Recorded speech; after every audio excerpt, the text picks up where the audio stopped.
मरकुस की इंजील बाब 11।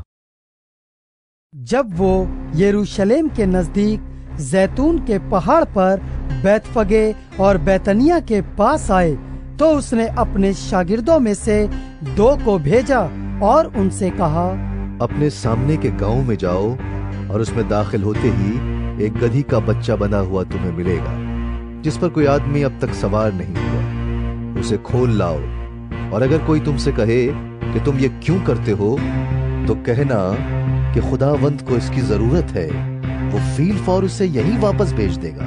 बस वो गए और बच्चे को दरवाजे के नजदीक बाहर चौक में बंधा हुआ पाया और उसे खोलने लगे। मगर जो लोग वहाँ खड़े थे उनमें से बाज ने उनसे कहा, ये क्या करते हो कि गधी का बच्चा खोलते हो?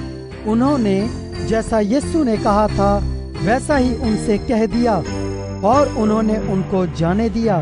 बस वो गधी के बच्चे को यीशु के पास लाए और अपने कपड़े उस पर डाल दिए और वो उस पर सवार हो गया। और बहुत लोगों ने अपने कपड़े राह में बिछा दिए और उन्हें खेतों में से डालियां काटकर फैला दी। और जो उसके आगे आगे जाते और पीछे पीछे चले आते थे, पुकार पुकार कर कहते जाते थे, होशाना, मुबारक है वो जो खुदावंद के नाम से आता है। मुबारक है हमारे बाप दाऊद की बादशाही जो आ रही है, आला में बाला पर, होशाना।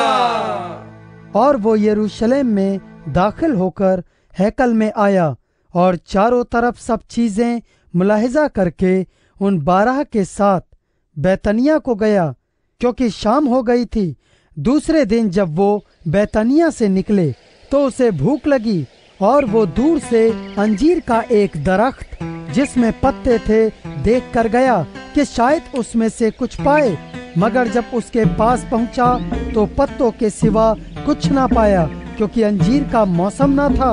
उसने उससे कहा, आइंदा कोई तुझसे कभी फल न खाए। और उसके शागिर्दों ने सुना।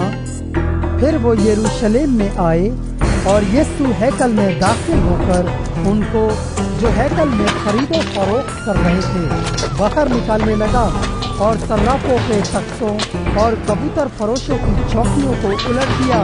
और उसने किसी को हैकल में से होकर कोई बर्तन ले जाने ना दिया और अपनी तालीम में उनसे कहा, क्या ये नहीं लिखा है कि मेरा घर सब कौमों के लिए दुआ का घर कहलाएगा? मगर तुमने उसे डाकुओं की खो बना दिया है। और सरदार काहिन और फकीह ये सुनकर उसके हलाक करने का मौका ढूंढने लगे, क्योंकि उससे डरते थे, इसलिए कि सब लोग उसकी तालीम से हैरान होते थे। और हर रोज शाम को वो शहर से बाहर जाया करता था। फिर सुबह को जब वो उधर से गुजरे तो उस अंजीर के दरख्त को जड़ तक सूखा हुआ देखा। पतरस को वो बात याद आई और उससे कहने लगा, अरे रब्बी देख, ये अंजीर का दरख्त जिस पर तूने लानत की थी सूख गया है। यीशु ने जवाब में उनसे कहा, खुदा पर ईमान रखो। मैं तुमसे सच कहता हूं कि जो कोई इस पहाड़ से कहे कि तू उखड़ जा और समंदर में जा पड़, और अपने दिल में शक न करे, बल्कि यकीन करे कि जो कहता है वो हो जाएगा, तो उसके लिए वही होगा। इसलिए मैं तुमसे कहता हूं कि जो कुछ तुम दुआ में मांगते हो, यकीन करो कि तुमको मिल गया और वो तुम्हारे लिए हो जाएगा। और जब कभी तुम खड़े हुए दुआ करते हो, अगर तुम्हें किसी से कुछ शिकायत हो तो उसे मुआफ करो, ताकि तुम्हारा बाप भी जो आसमान पर है तुम्हारे कसूर मुआफ करे। और अगर तुम मुआफ न करोगे तो तुम्हारा बाप जो आसमान पर है तुम्हारे कसूर भी मुआफ न करेगा।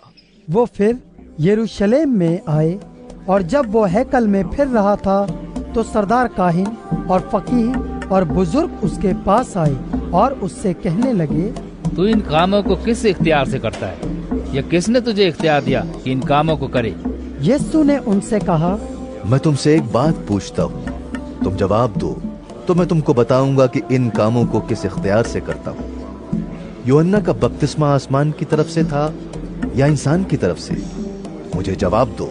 वो आपस में सलाह करने लगे, अगर हम कहें आसमान की तरफ से तो वो कहेगा फिर तुमने क्यों उसका यकीन न किया, और अगर कहें इंसान की तरफ से तो लोगों का डर था, इसलिए कि सब लोग वाकई यूहन्ना को नबी जानते थे। बस उन्होंने जवाब में यीशु से कहा, हम नहीं जानते।